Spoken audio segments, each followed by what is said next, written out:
Hello guys, ನಾನಿವತ್ತು ಈಸಿಯಾಗಿ ಕೋಡುಬಳೆನ ಹೇಗೆ ಮಾಡೋದು ಅಂತ ನಿಮ್ಗೆ ಹೇಳ್ಕೊಡ್ತೀನಿ. ಫಸ್ಟಿಗೆ ನಾನೇನು ಮಾಡಿದ್ದೀನಿ ಅಂತಂದರೆ ಅಕ್ಕಿ ಮತ್ತು ಉದ್ದಿನಬೇಳೆನ ಹಿಟ್ಟು ಮಾಡಿಸಿದ್ದೀನಿ. ಹಿಟ್ಟು ಮಾಡಿಸಾದ್ಮೇಲೆ ಅದನ್ನು ನೀಟಾಗಿ ಜರಡಿ ಮಾಡಿಬಿಟ್ಟು ಅದನ್ನು ಸೈಡಿಗೆ ಎತ್ತಿಟ್ಕೊಳ್ಳಿ. ನಂತರ ಒಂದು ತಪ್ಪಲೆಗೆ ಬಿಸಿ ನೀರನ್ನ ಕುದಿಯೋಕ್ಕಿಡಿ.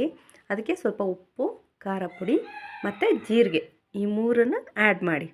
ಅದು ಚೆನ್ನಾಗಿ ಕುದಿಬೇಕು. ಇಲ್ಲಾಂದರೆ ಹಿಟ್ಟು ಹಸಿ ಹಸಿ ಅನಿಸುತ್ತೆ, ಟೇಸ್ಟು ಚೆನ್ನಾಗಿ ಅನಿಸಲ್ಲ, ಮತ್ತು ಕೋಡುಬಳೆನೂ ಸಹ ಮೆತ್ತಗೆ ಅನಿಸ್ಬಿಡುತ್ತೆ.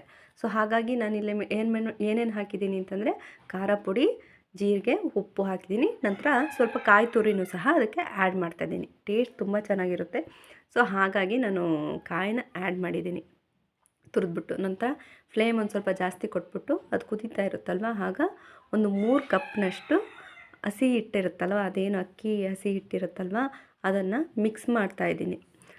ಒಂದು ಪಾತ್ರೆಗೆ ಹಾಕ್ಬಿಟ್ಟು ನೀಟಾಗಿ ಅದನ್ನು ಕಲಿಸ್ತೀನಿ. ಅದು ಫ್ಲೇಮ್ನ ಆಫ್ ಮಾಡಿಬಿಟ್ಟು ನೀಟಾಗಿ ಕಲಿಸ್ಕೊಳ್ಳಿ, ಆವಾಗ ಸರಿಯಾಗುತ್ತೆ. ತುಂಬ ಬಿಸಿ ಇರಬಾರ್ದು, ಅದು ಕೆಳಗಡೆ ಒತ್ಬಿಡುತ್ತೆ. ಸಾಕು, ಬಿಸಿ ನೀರು ಇರುತ್ತಲ್ಲ ಸಾಕು, ಅಷ್ಟೇ. ಈ ಥರ ನೀಟಾಗಿ ಕಲಿಸ್ಕೊಳ್ಳಿ. ನಿಮಗೆ ಅಲ್ಲಿ ಕಾಣಿಸ್ತಾ ಇರ್ಬೋದು.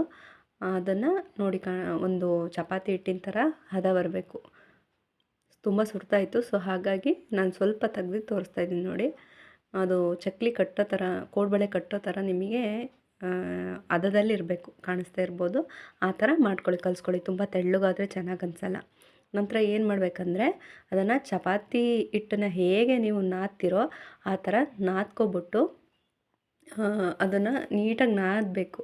ಯಾಕಂದರೆ ನಾದಲಿಲ್ಲ ಅಂತಂದರೆ ಆ ಕೋಡುಬಳೆನ ಮಾಡಲಿಕ್ಕಾಗಲ್ಲ, ಒಡ್ಕ ಬಂದಂಗೆ ಆಗುತ್ತೆ. ಅದು ನೀಟಾಗಿ ರೌಂಡ್ ಶೇಪ್ ಬರಲ್ಲ. ಹಾಗಾಗಿ ಅವ್ರು ಏನು ಮಾಡಿದ್ದಾರೆ, ನೀಟಾಗಿ ನಾದ್ಬಿಟ್ಟು ಉದ್ದಕ್ಕೆ ಮಾಡಿಬಿಟ್ಟು ಅದನ್ನು ರೌಂಡ್ ಶೇಪ್ ಕೋಡುಬಳೆ ಥರ ಮಾಡ್ತಾಯಿದ್ದಾರೆ. ನಿಮಗೆ ಅಲ್ಲಿ ಕಾಣಿಸ್ತಾ ಇರ್ಬೋದು ಅವ್ರು ಹೇಗೆ ಹೊಸಿತಾ ಇದ್ದಾರೆ ಅಂತ. ಸ್ವಲ್ಪನೇ ತೊಗೊಳ್ಳಿ, ಸ್ವಲ್ಪ ತೊಗೊಂಬಿಟ್ಟು, ಈಗ ಸ್ಟಾರ್ಟಿಂಗ್ ಕಲಿತಾ ಇರೋವಂಥವ್ರಿಗೆ ಹೇಳ್ತಾ ಇರೋದು, ಸ್ವಲ್ಪ ತೊಗೊಬಿಟ್ಟು ಆ ಥರ ಉದ್ದಕ್ಕೆ ನಾದ್ಕೊಳ್ಳಿ. ಆಮೇಲೆ ಅದನ್ನು ಕಟ್ ಮಾಡ್ಕೊಳ್ಳಿ ಮಧ್ಯಕ್ಕೆ. ನಂತರ ಅದನ್ನು ರೌಂಡ್ ಶೇಪ್ ಮಾಡ್ಕೊಳ್ಳಿ ಅಷ್ಟೇ. ಈ ಚಕ್ಲಿಗಿಂತ ಇದು ಬೆಸ್ಟ್ ಅಂತಲೇ ಹೇಳ್ಬೋದು ನಾನು. ಬೇಗನೂ ಆಗುತ್ತಿದ್ದು, ನೀಟಾಗಿ ಮಾಡ್ಕೋಬೋದು. ನಾನು ಅಷ್ಟಿಟ್ಟಲ್ಲಿ ಒಂದು 70-80 ಕೋಡುಬಳೆನ ಮಾಡ್ಕೊಂಡಿದ್ದೆ.